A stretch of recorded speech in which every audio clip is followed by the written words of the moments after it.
I'm JP Tuesday. And I'm Kiki Cannon. As lifelong Disney fans, the work of countless talented Disney creatives have shaped our lives. Now, as the Disney catalog expands, we're taking a journey through film and television to discover if that spark that shaped us as children lives on in adulthood. Does your favorite Disney media still cast that same spell? Join us as we find out. We are Rewatching the Magic. Hi, Kiki. Hi, Tuesday. Well, it is time. It is finally time to finish this chapter of Disney history. This era of Disney, close the book on it. This era has had multiple names. Some people call it the Xerox era. That's what I call it, because this is the era where they started using a Xerox machine to copy the animators drawing directly onto the animation cells. Some people call this the Bronze Age of Disney because it came after the Silver Age, after Walt died. The post-Walt era because Walt has passed on. Some have called it the Dark Age of Disney because Walt's dead. And we have done every movie in that era except for the Fox and the Hound. We have done, oh boy, gonna go through it. The Aristocats, Robin Hood, Winnie the Pooh, The Rescuers, and The Black Cauldron. Great Mouse Detective, Oliver and Company. We have done all of those in various episodes. You can go back and listen to our thoughts on those particular movies. This movie, and the reason we left this movie for last is just there are so much story with this movie behind the scenes. It's one of those movies where the behind the scenes story is more important or more interesting than kind of the movie. And it's a good movie. Fox and the Hound is a good movie. But the story behind the movie is so much more interesting. And we've talked about the story of the production of Fox and the Hound before, because we did get into it briefly when we discussed the documentary Waking Sleeping Beauty. So this is in a weird era of Disney where Ron Miller is now the head of Disney.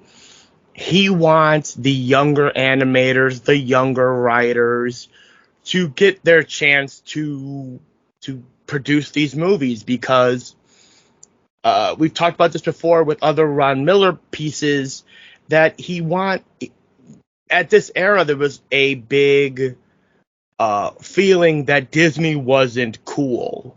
That, we talked about this with other movies of the 70s and 80s where, families, teenagers are not going to go see the new Disney movie because those movies are for kids. They're seeing, PG-13 movies in theaters. Why would they go see anything Disney if that's going to be for kids, unless you're going with your parents or your younger siblings, nieces, nephews, what have you? So Ron Miller wanted to try and do a little bit more, go a little bit darker, to varying levels of success.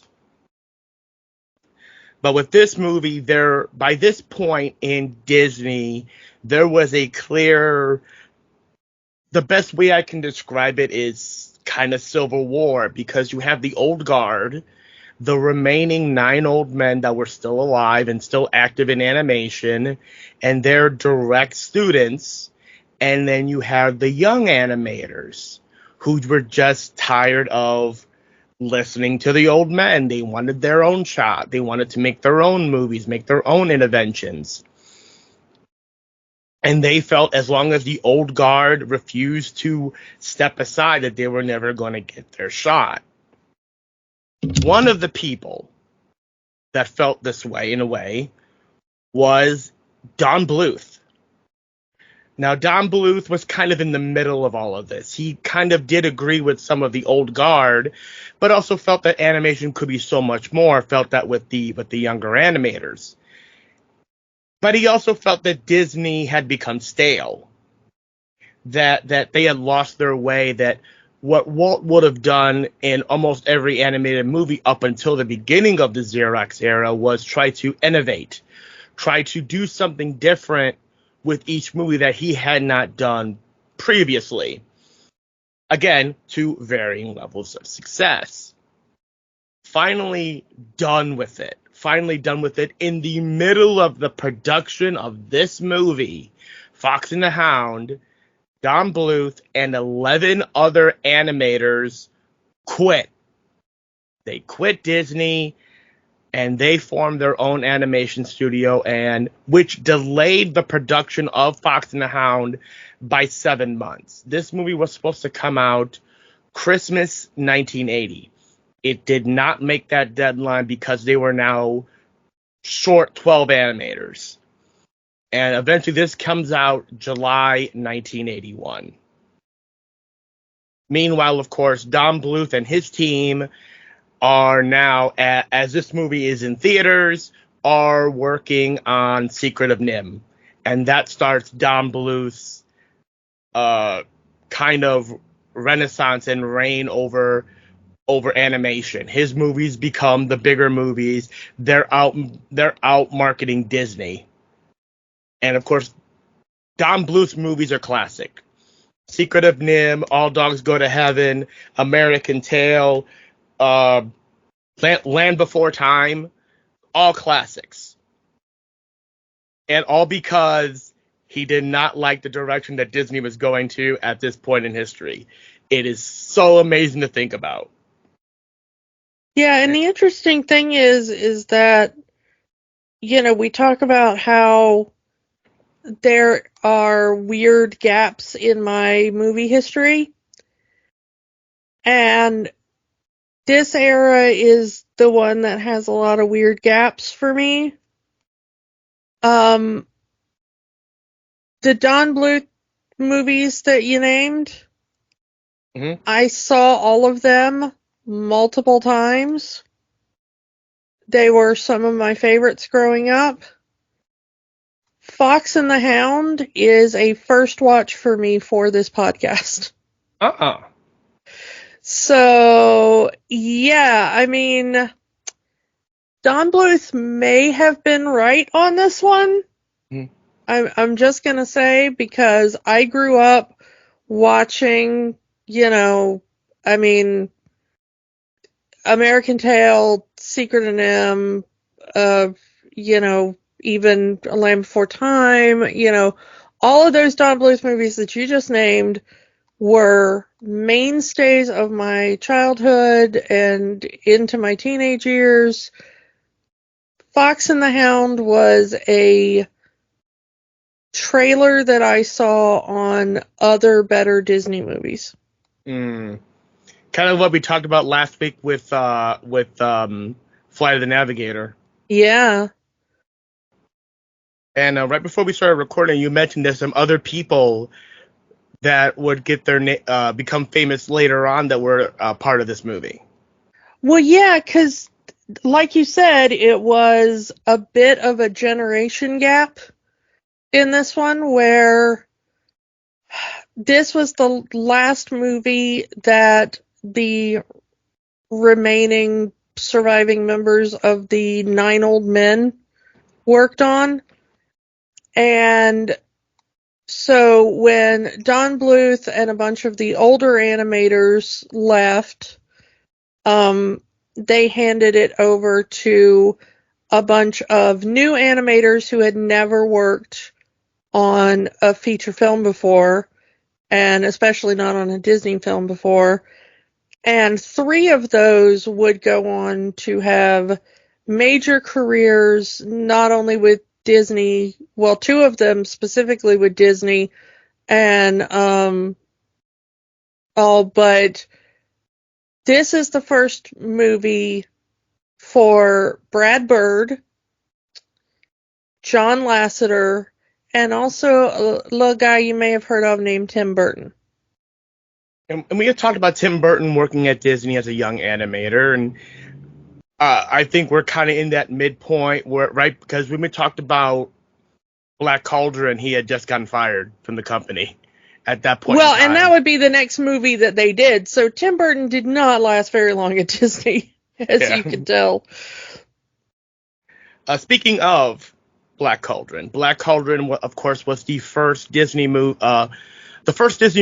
in general to feature the famous Blue Castle logo that people of our generation would see in front of every Disney movie. Fox and the Hound is the last of the animated movies to feature the Buena Vista Pictures logo. So that's kind of a cool little Easter egg there. So it's kind of weird seeing the old 70s Buena Vista logo, and then the next movie after this you feature that 80s 90s Blue Castle Disney logo. So yeah, it's definitely a start of a change in Disney. Of course, by the next movie, Ron Miller is out of power, and we get Michael Eisner and his team put into Disney. So again, it's still part of that changing of the guard era of Disney. But as for this movie was based off a book.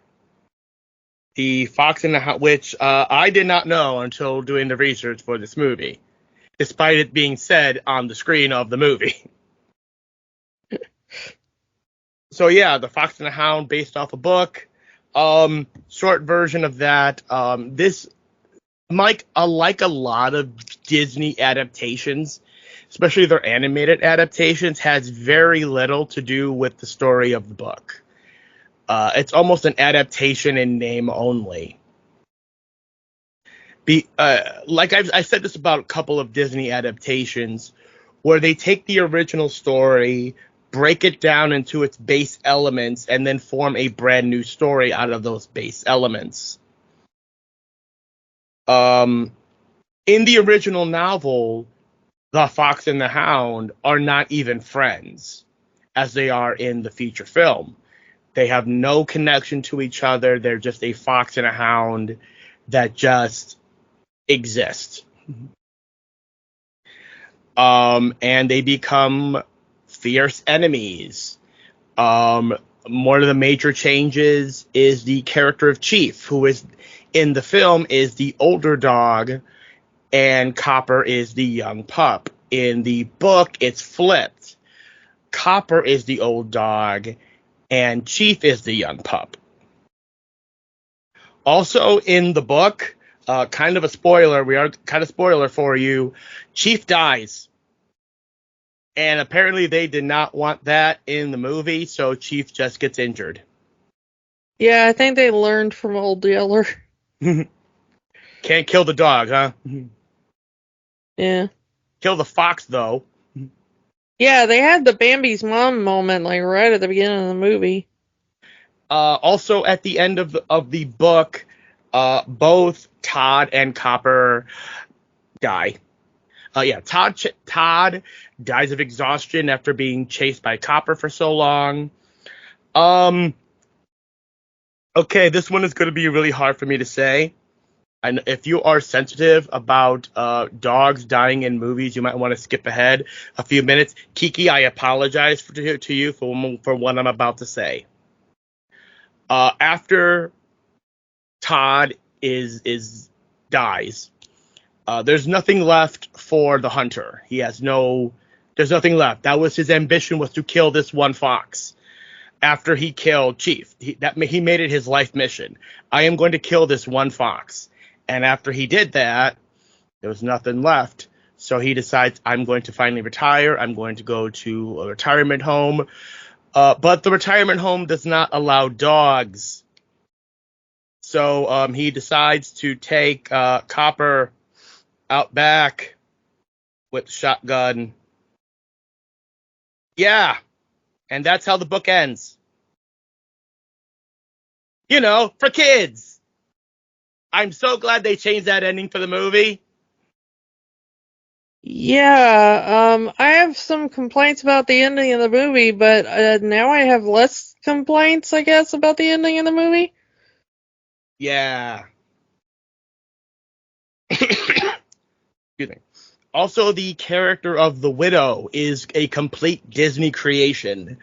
In the book, Todd is adopted by another hunter who killed Todd's family, killed his mother, killed the other members of his litter, and just took the fox in for like a year or two and then let it go.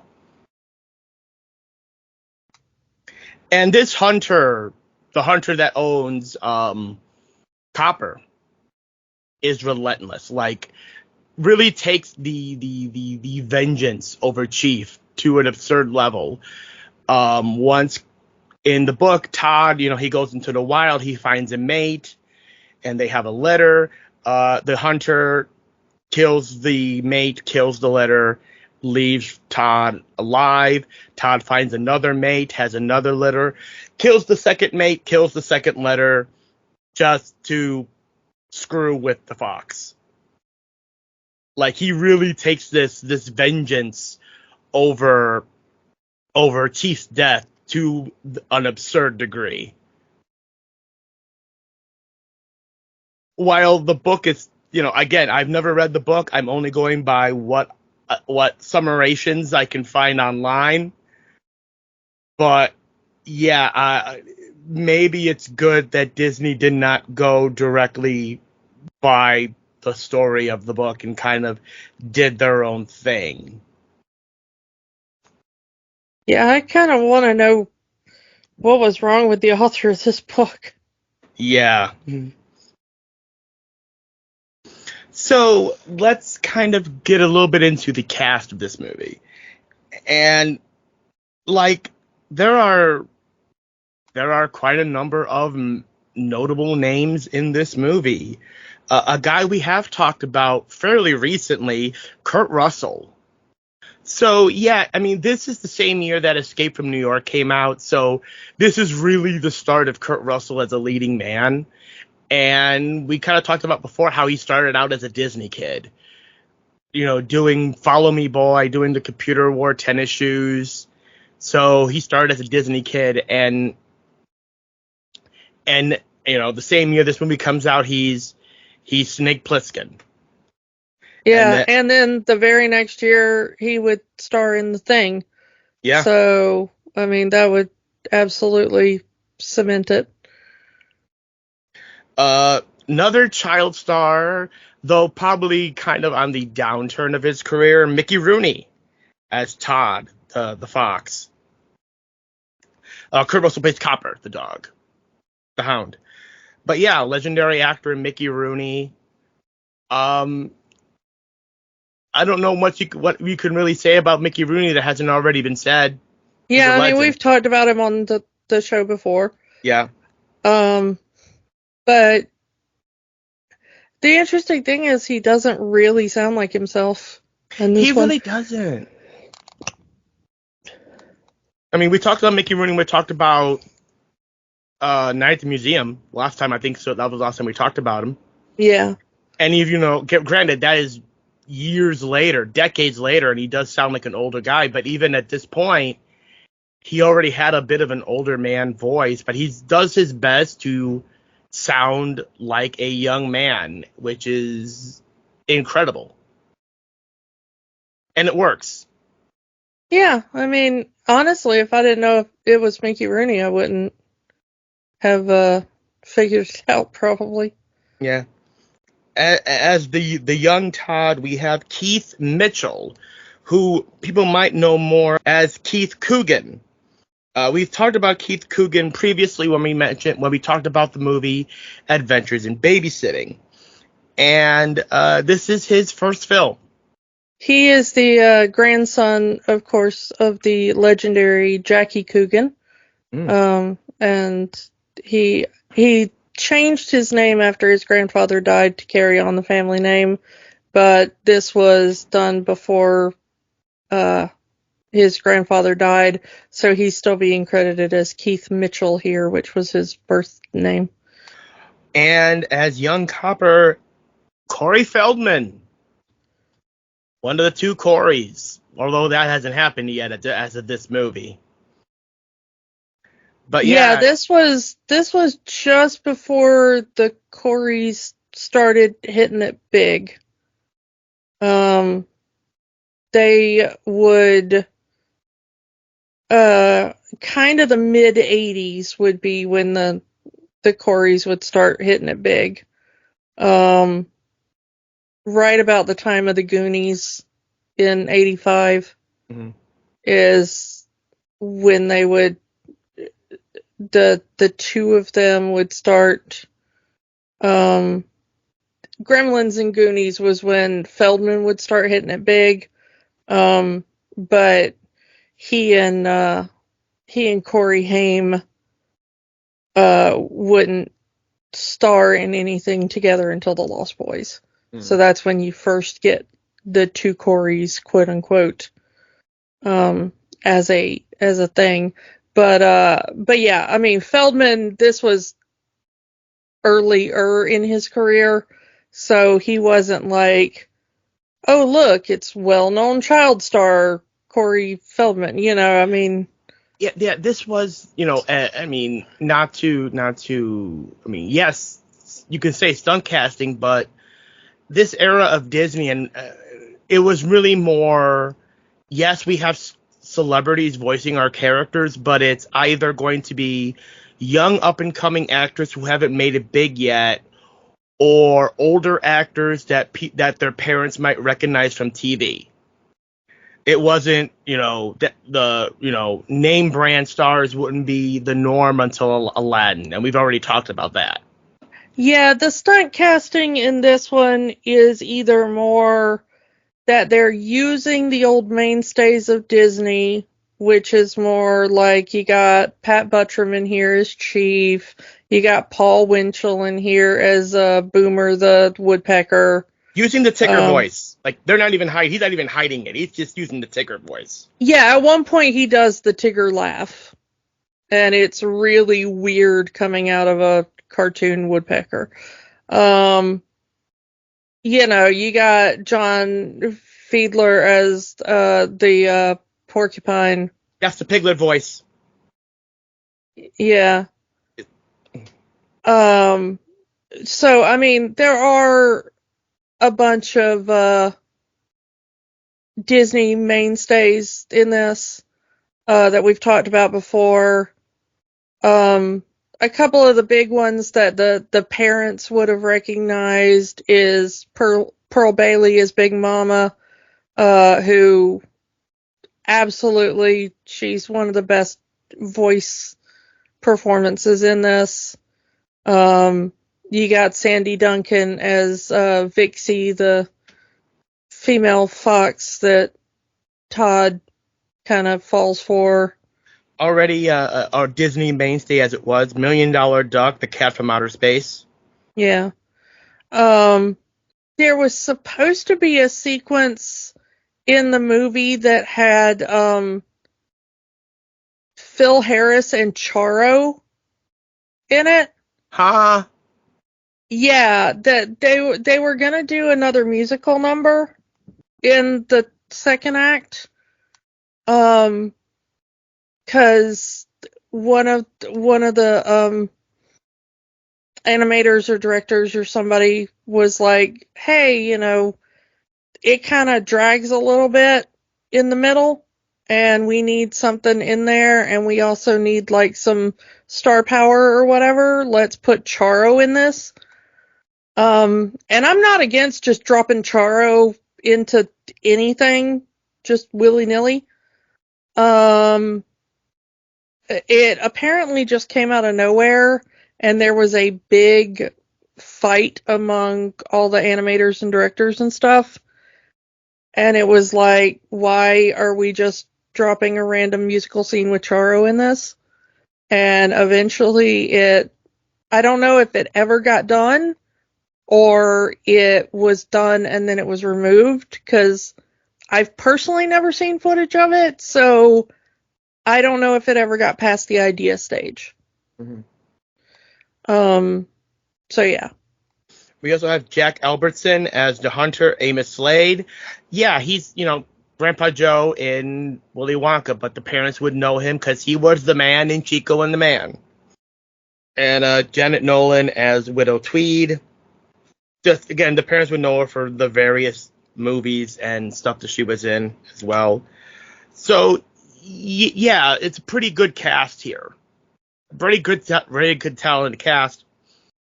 Like, a lot of the vocal performances are really good, but like you said, if there are some of the actors that if you did not tell me who these people were, I would not have recognized their voice.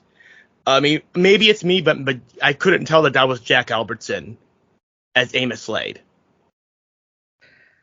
Yeah, I had to look up a bunch of them, and I mean, you know how I am with voices, that usually that's not a thing for me. I can usually tell who's doing what voice, but a lot of the side people, I kind of had to go like, now who's doing this voice? And then I was kind of shocked because I'm like, well, I should have recognized them, I would think. Mm-hmm.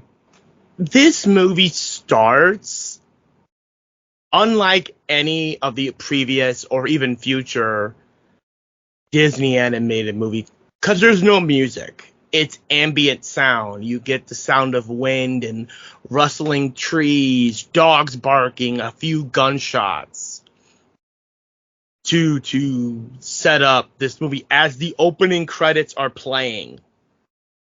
It's a unique choice, and again, very un-Disney-like choice. I don't know if it's a good thing or a bad thing, but again, it's a very unique choice to just have these opening credits over just ambient sounds. I think it's a decent enough choice because of how the scene ends. I mean, it is a very tense scene with the mother and the tiny little kit fox, who later is named Todd. So I'm just going to go ahead and call him Todd. But it's Todd and his mother being chased by dogs and a hunter. And they make the decision to not have any musical score underneath. It's just the sound of the dogs and, you know, whatever's in the woods and the terrified nature of the mom and, you know. But then we hear the gunshot and the barking stops, and we have Big Mama finding Todd by himself, cowering under some grass or whatever. Yeah, the mom here clearly knows that only one of them is going to get out of this alive. So she hides her baby kit and then runs off, and then you hear the gunshot. Yeah. So yeah, we get the Bambi's mom moment right at the beginning of the movie. But Big Mama in this scenario is a owl, and she sees the whole thing happen from up in her perch in the tree. And she comes down and takes care of Todd. And Todd tries to imprint on her as new mom, and she's like, ha ha ha, ha. No. You kind of get the feeling like, yeah, they call me Big Mama, but I'm nobody's mama, you know? Yeah. There is the running, I mean, I'll say it now since this is where it happens in the movie. The running gag of Dinky and Boomer, this little bird and woodpecker, chasing after what they believe to be simply a hairy worm, but it's a caterpillar. And that Squeaks, seems to be the caterpillar, who is listed as himself. Yes. He's played by himself. And that is like the comic relief of the movie. During the tense moments, they cut to them trying to, in a very Tom and Jerry style, hijinks of trying to catch this fuzzy worm to eat, and it always goes wrong. I understand why that's here, because you need those. Nothing else in this movie is funny, and you kind of need those moments for the kids to laugh and to break up the tension in a lot of the scenes. But as an adult viewer, I kind of felt they were kind of unnecessary. Honestly, I thought the caterpillar was the best character in the movie. It was just like anytime the caterpillar was on screen, I was like, "Oh, okay, I'm gonna have a good time now. This caterpillar has personality and it's doing something, and I can get behind this." The birds were like interesting to me, but they had to be there to be a foil for the caterpillar. Mm-hmm. But I liked the personality of the caterpillar. It was a lot of pretty personality cool. a lot of personality for a character that doesn't say a word. Yeah, I mean, it really just does like squeak and make little noises. I really wish I knew who was providing those noises. Yeah, because it's never credited in the movie. Yeah. So bravo to whoever did those. It's a very Frank Welker type of performance, but I don't know if it was like actually Frank Welker or someone else, but it's in that style. It was probably one of the other voice actors that were already in the movie. Yeah, probably, but Since a lot of the side characters are played by Disney regulars. But yeah, bravo to whoever did it. They got a lot of emotion out of those little squeaks and squawks. And that happens throughout most of the movie. And the spoiler, the culmination of that whole plot line is that Squeaks turns into a butterfly, and then they're about to get him, they're about to eat him, and then it's a choice to have a magic light show and magic sparkles as Squeaks turns into a butterfly and then flies away, and that's the culmination of that plot thread. Like, hey, this butterfly looks familiar. Yeah, I remember those eyes. You don't think? No. But it's ultimately to give Squeaks the last laugh over the birds that have been tormenting him for the entire movie. Which, that I did like. It's like, okay, once they said he's a caterpillar, that anytime, it's kind of a Disney would come back to this a couple of times. I mean, even Pixar would do it in Bug's Life. If you introduce a caterpillar at the beginning of a story, by the end of the story, it has to become a butterfly. I do want to talk about more of the message of the movie. Again, the message of the movie completely different than the message of the book. Even when this movie came out, and people are going to say I'm making something out of nothing.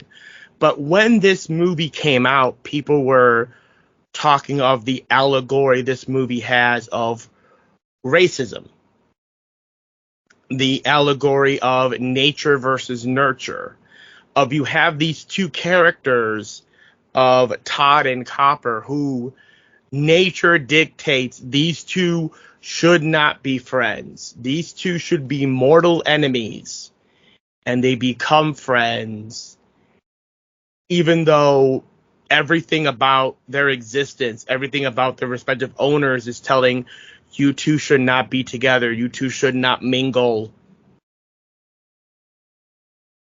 But they defy that in their friendship. They run off and they play together. And they become, as the songs say, the best of friends. And I actually like that. And the fact that Disney was doing this far back. And the fact that it was blatant enough that reviewers of the movie were seeing that. and commenting how the movie, again, this is 1981. So movies of this nature kind of were not the norm, especially from Disney, to take that look at those topics. I don't know how you felt about that. Well, to me, I don't know. Like I said, this was a first watch for me, so I don't have any nostalgia of this from my childhood.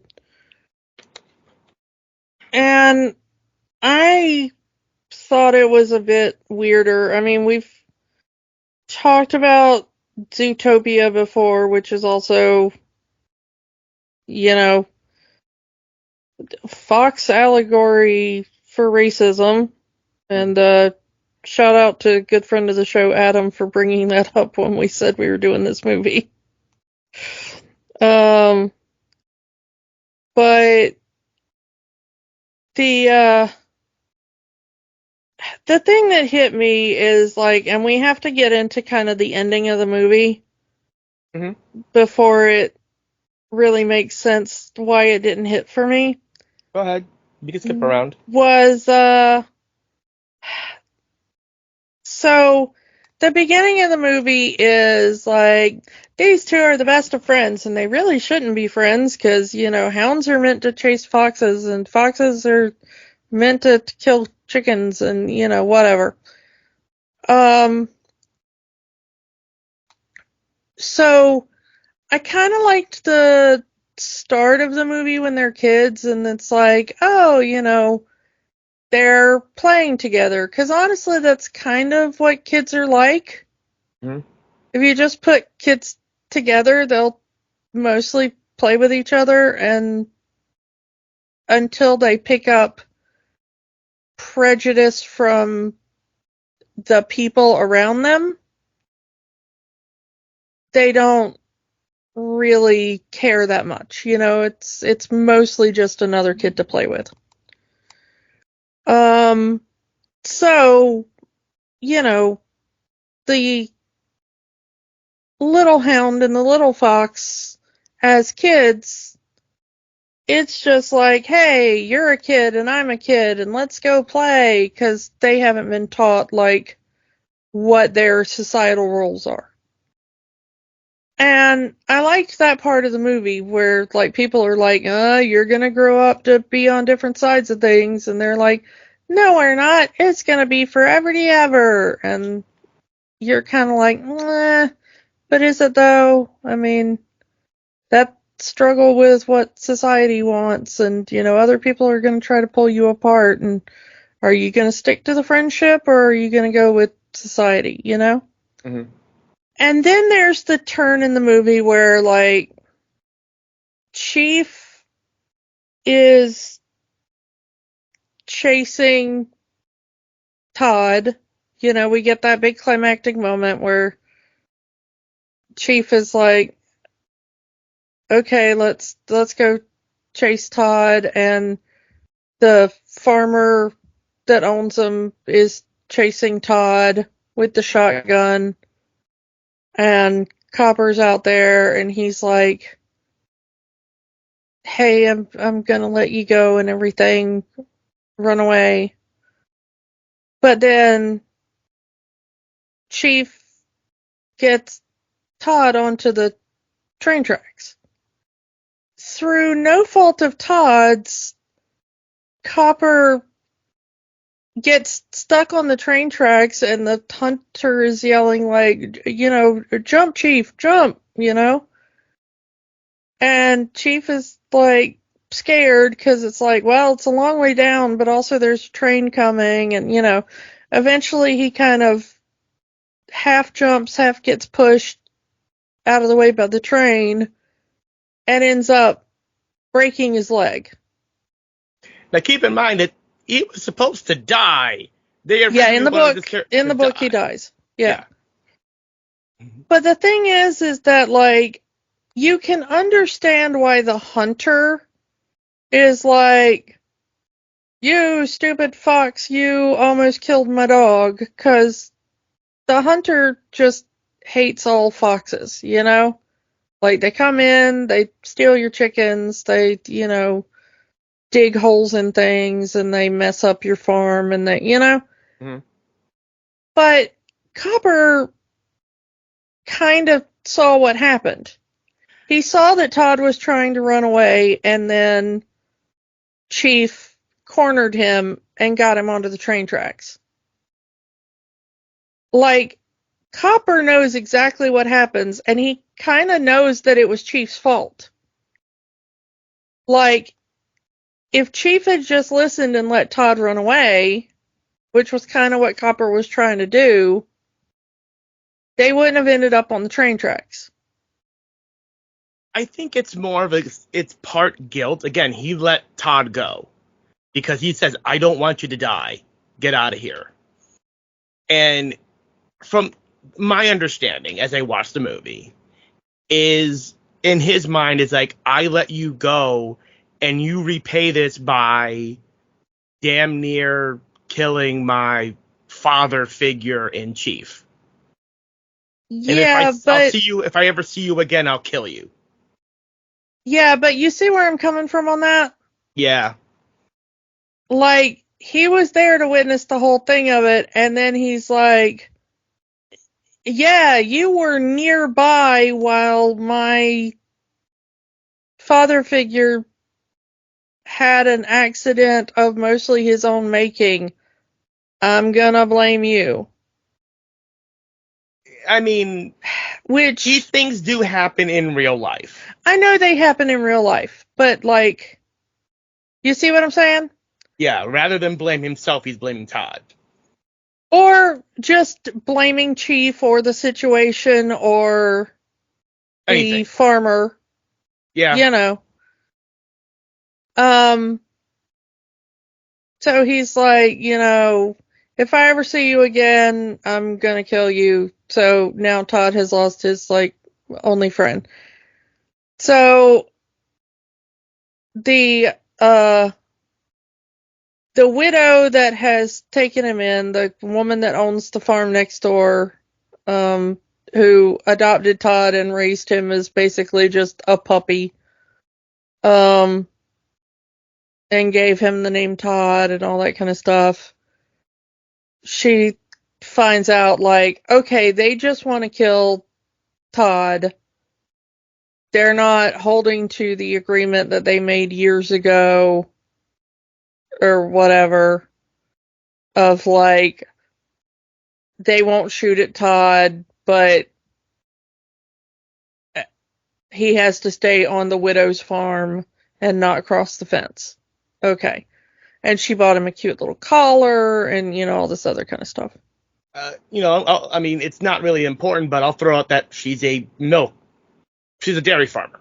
Yeah. That's how she makes her milk. She has a cow, and every morning she milks the cow and goes into town and sells the milk. Yeah. But, so the widow is now like, okay, they won't stop hunting Todd. I have to give up Todd for his own safety. So she takes him to, like, a wildlife reserve where he should be safe from hunters. Because hunting is supposed to not be allowed in that area. So she takes him out there and she leaves him, and it's very sad. But the song they play is also to give you that sad moment, what goodbye feels like forever, or whatever the song is called. It's a very beautiful and sad song. I wish it was sung and not recited, but I get the reasons why, because it's supposed to be her thoughts and not her in a musical number. yeah. But Big Mama follows Todd over there after he spends, like, a very sad and rainy and scary night by himself. He's a domesticated fox forced now to live in the wild. Yeah. It's not going to be a good run.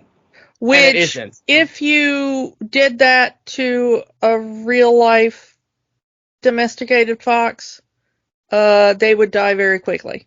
Yeah. Like, that would be a death sentence. Don't do that. Animals that have been raised in domestication, even if they would have otherwise been a wild animal, they will die if you try to put them in the wild with no preparation. So don't do that. That is how we lost alligator Loki, and I'm very sad about that. But the thing is that what I dislike about the quote unquote moral of the story, and what, you know, what I think muddies it, is that you have the whole thing where, like, okay, the farmer is so into his, like, this turns into a Moby Dick story for the farmer. Yeah. In both the book and the movie, it seems, from what you said about the book. Except the book is more follows the Moby Dick story, because, like, everybody dies. But in the movie, you know, it's more kind of a mild retelling of Moby Dick. So the farmer is just like, oh, she took him out to that reserve. I know I'm not supposed to go poaching over there, but who's gonna stop me? Come on, Copper, let's go hunt down that fox.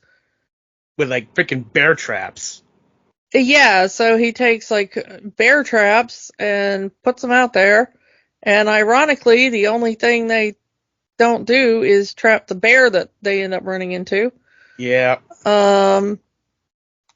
But all of the gunshots and the fighting and the chase and stuff from the farmer and from Copper end up rousing a bear out of a cave, and the bear ends up attacking the farmer, who is dumb enough to step into his own trap and trap his leg.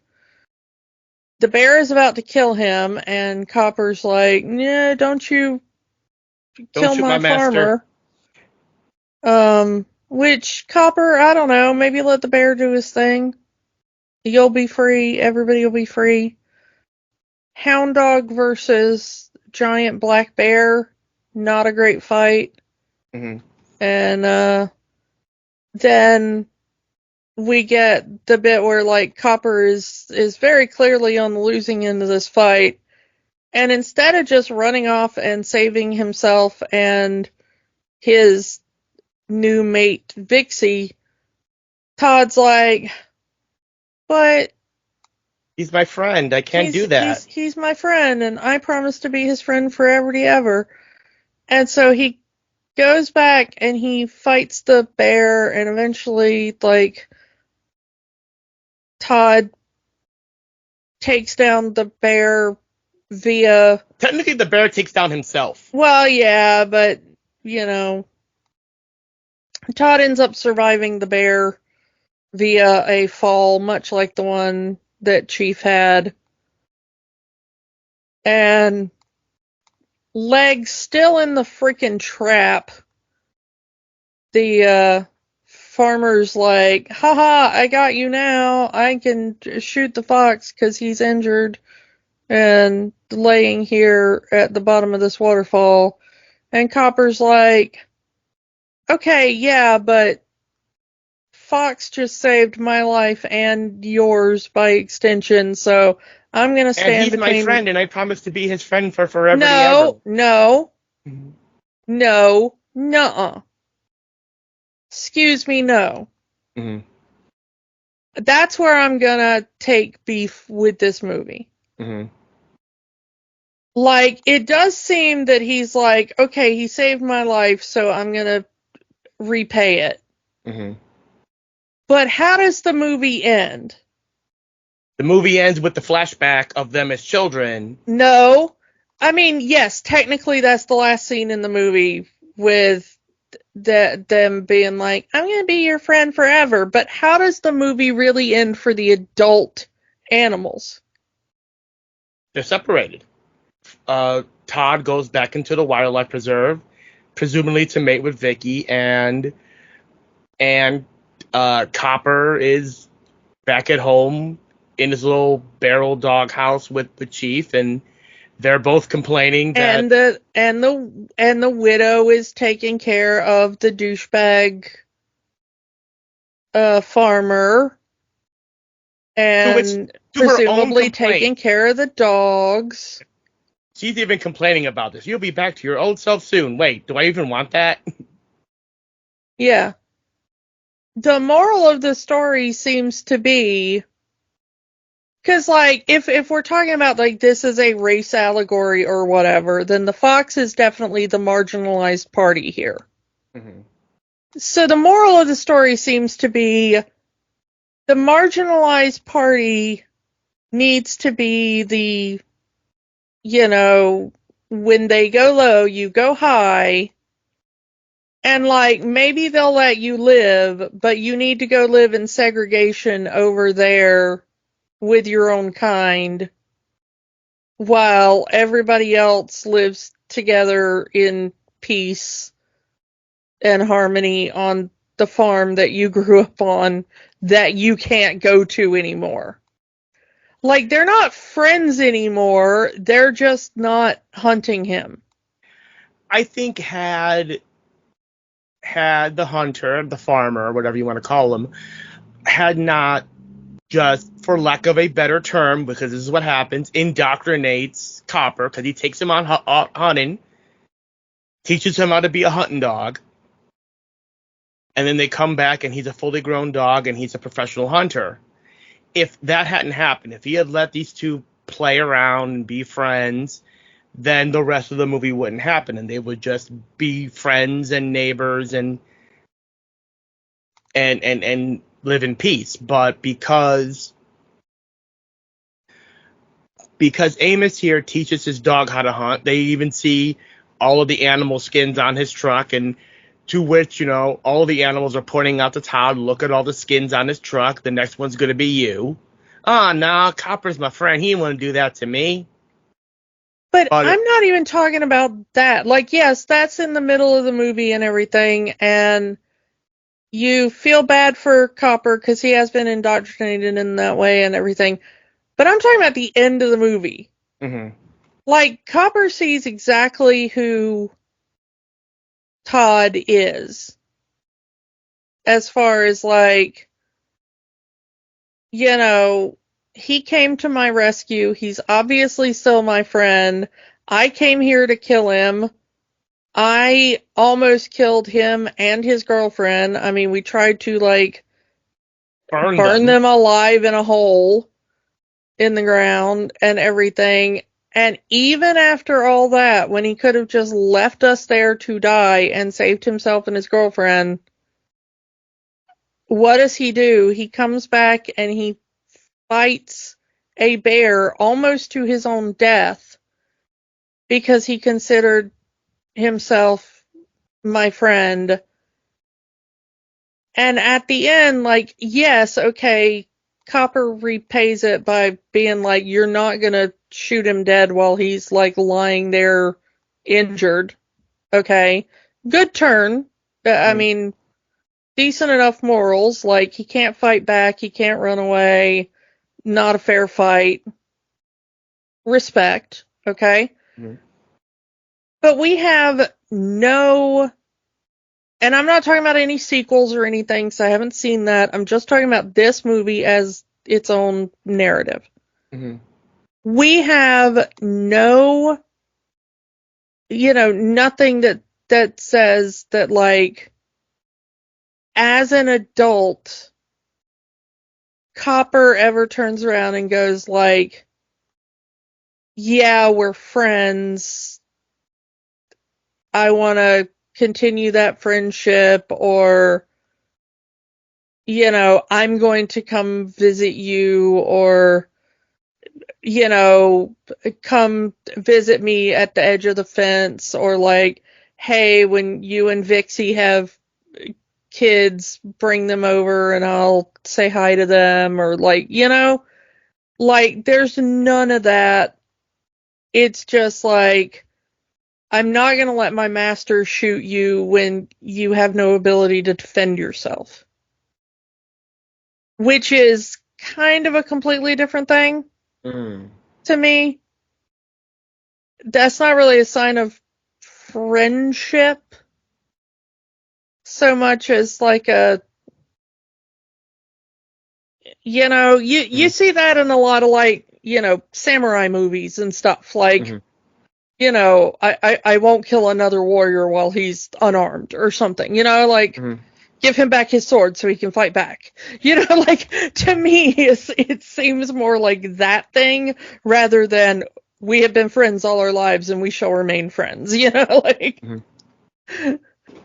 So when people told me this was a movie about, like, a friendship standing the test of time or whatever, or an allegory for race relations, I have trouble seeing it as either, because to me, when I got to the end of the movie, one, I don't see them as remaining friends, and two, if it's a race allegory, I see it as more the races can get along so long as it's a segregated, separate but equal society. Again, written and directed and animated by a bunch of white guys. Most of them were some of the old guard. You can put your own feelings on that. I mean, I'm willing to be swayed in a different way. I'm just saying that when I watched this film for this podcast, it hit me in a different way than I think I was expecting from what I had heard about it. I don't know. I do remember. I know that I've watched this movie at least once prior to doing it for the podcast, but my memories of the movie are not of watching the movie. I know it's really weird because I had this movie. This was I remember listening to this movie because I had a lot of those story tapes. I don't know how many of you had as a kid, but I had a bunch of them. Like, this is the story of the blah. You can read along with me in your book. Turn the page when you hear the sound. I had a bunch of them for not only a bunch of Disney movies, but pretty much every kid movie you can think of, because I grew up without a VCR. I did not have a VCR. No videotape. So what my parents did was they bought the movie on audio cassette. So that's my memory of the movie, is listening to the audio tape and reading the book, or the little 10-page book that came with it. So I know, like, the 15-minute version of this movie versus the hour-plus version that is the movie. So I probably come back with a better memory of it because I got the version that cut out all the fat. I don't know. As I think it tries very well to do the allegory of, again, two people who from different worlds who shouldn't be friends, who shouldn't get along, but they do. Again, it's something that you kind of mentioned earlier. When kids play together, they're not thinking about what color their playmate is or what religion their playmate is. It's just, this is another kid and I'm going to play with them. And I think it's trying to, and I think it tries to show how hate is taught and not, hate isn't natural. Hate is taught. And I think it kind of does flub it towards the end because of, like, the hatred of the fox coming from the farmer, from the hunter. I can understand that because he's a hunter. He hunts foxes. He hunts game. So, of course, he would see a fox and I'm going to shoot it and mount it on my wall and skin it or whatever. So that makes sense to me. And he would teach his hunting dogs, hunt the fox, kill the fox, and I'm going to skin it. But for Copper to make that, something had to happen for the conflict of Copper and Todd to happen in that third act. I don't know if it would have been better if Chief died, but like you said, Copper was there. He knows what happened. He saw what happened. But to put all of the blame on Todd, when again, it, no one told Chief to chase after Copper on the train tracks. He was the one that let Copper go to begin with. So instead of being angry at himself or angry at Chief or angry at the hunter, he's angry at Todd. Yeah. Probably because it's easier. And again, we have this happening in real life. People have their own mistakes and they blame other people, or the people that they care about, their family members or friends, make a mistake or do something horrible. Well, I'm going to blame the other person because it's easier to do that than be introspective or to see people I care about as bad people. I think that could have been done better in the movie. But again, due to, and I'm not making an excuse for it, but all of the problems that we talked about of the production of this movie, from a good chunk of the animators leaving in the middle of the production, the conflict between the older and younger animators and the younger and older writers of the movie, probably put this hodgepodge of what this movie could have been and what this movie ended up being. Again, I'm not making an excuse. I'm saying that if there's any problems in this movie, it starts there. It starts before this movie even starts playing. Oh, yeah. But I absolutely agree that that's probably where it began. mm-hmm. But I'm just saying that when I watch the movie, that's what I get. Mm-hmm. So I can't help but see that and comment on it. Mm-hmm. Fair enough. I mean, the movie was a hit. So what do we know? But whatever. It's weird that they say that from my readings, like this movie ends up being at the time prior to at this point in time would be Disney's most expensive animated movie, which where did that money go? But I think a lot of the expense of the movie goes into training new animators after half the studio quit. Quite possibly. That's my guess, because you kind of don't see it on screen. Because this movie doesn't innovate. And there's nothing wrong with that. There's nothing wrong with not every movie has to be an innovation, a reinvention of the wheel, but while this movie is considered to be one of the most expensive animated movies of its era, you don't see it on screen. Like I said, it has to be the behind the scenes antics that was going on at the time. So I'm going to put it on that. As for the movie itself, I did not hate the movie. I actually think the movie is very cute. Does it have the magic? I'm going to say yeah, but it's not a movie that I'm going to come back to very often. I thought the movie was cute. I thought the movie was fine. It's fine. Magic, it's fine. But again, it's not going to be on my top favorite Disney animated movies of all time. I don't know about you. I don't know. As an adult watching this movie for the first time, I found this movie intensely boring. Well, we've always said on the show the worst thing a movie can be is boring. Yeah, I will say that maybe if I had seen it as a little kid, like if I was maybe 6 to 10 when I first saw this movie. I mean, this movie came out the year we were born. Yeah. I'm a week older than this movie. This movie is a month older than you. Yeah.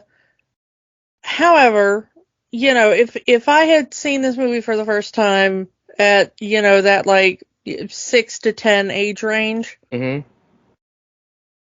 I might have been charmed by it at that age. Mm-hmm. But as an adult, I find this movie really boring. Mm-hmm. And as we know, not all Disney movies are like that for me. There's a lot of Disney movies aimed at that same age range that I still find very entertaining. Mm-hmm. So that's not the issue. I just think that as an adult, it's not really a great or compelling story. The songs are not really that great to me. It's nothing that I'm gonna be humming. The only good song in this movie is Best of Friends, and even that is just an average song. Like, we get the hunter singing a song, and we get we get the widow having her little musical monologue while she's giving away Todd. There's a whole song that Big Mama sings about, hey, you should go mate with Vicky. You should go mate with that woman and listen to what she says. But yeah, I agree with you that most of the songs are not that good. But the one good song is average. I hate saying the word mid. I really do, because I hate that term. But yeah, Best of Friends is mid. It's average. Yeah. So I don't know. Maybe if you're 6 to 10 and you watch this, you're gonna be like, magic. If you're an adult and you watch this, I don't really think that holds up. Fair enough. I guess that's all we have to say about the Fox and the Hound. Now we can close the book on this era of Disney. Don't know how Yep. yeah. Mark that one off the list. As for next week, the entire month of July, we are dedicating to Marvel's mutants, every kind of mutant in the Marvel universe. Starting by getting back into the X-Men movies. Next week we are skipping ahead from the original. We are skipping a lot of X-Men movies, and we are going straight to the movie adaptation of Days of Future Past. It's gonna be because it seems the new Deadpool movie is gonna deal with the ramifications of time travel shenanigans. So let's talk time travel shenanigans on the X-Men level. So that's going to be very interesting to go back to the movie version of Days of Future Past. Yep. We're gonna look back at that and torture me with some Fox X-Men. Yeah. Kiki's not a fan of Fox X-Men, but, that's what we got. So come back next week for X-Men Days of Future Past, and we will talk to you all next time. Bye. Bye. Don't let the magic stop here. Join our conversations on Facebook, Instagram, and Threads at Rewatching the Magic. We are on the X formerly known as Twitter at Rewatch the Magic. And new episodes are available every week at rewatchingthemagic.podbean.com. Remember, the magic is for everyone. It only stops if you let it. Podcasts are fun, but there's work to be done. We encourage you to get involved. Here are some organizations we support. The American Civil Liberties Union fights for the constitutional rights of all Americans. Find them at aclu.org. The National Network of Abortion Funds helps people find access to safe abortion services. Their site is abortionfunds.org. The Trevor Project provides a 24/7 crisis helpline for LGBTQ youth and education services for schools on LGBTQ issues. They can be found at thetrevorproject.org. Or find a way to help in your area.